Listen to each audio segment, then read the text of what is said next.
আসসালামু আলাইকুম বন্ধুরা, কেমন আছো সবাই? আশা করছি যে সবাই ভালোই আছো, আর আমিও বেশ ভালোই আছি। ঠিক আছে বন্ধুরা, আমি তোমাদেরকে একটা কথা বলি, একবার মিলিয়ে দেখবে তো যে এটা সত্য নাকি মিথ্যা।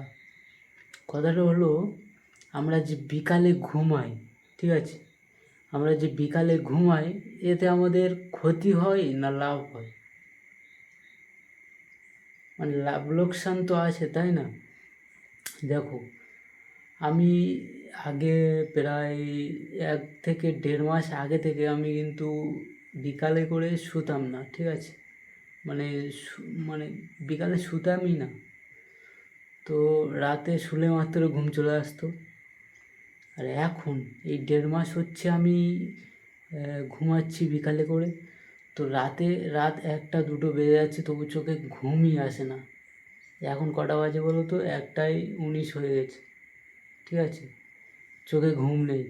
এখন থেকে এখন একটা এখন 1টা 20, আর এখন 2টো বাজবে, ঠিক আছে। 2টো বাজবে, 2:30টাও বেজে যেতে পারে, তবু চোখে ঘুম আসবে না, ঠিক আছে। এই ব্যাটারি পুরো ফুল হয়ে আছে, ঠিক আছে। যার জন্য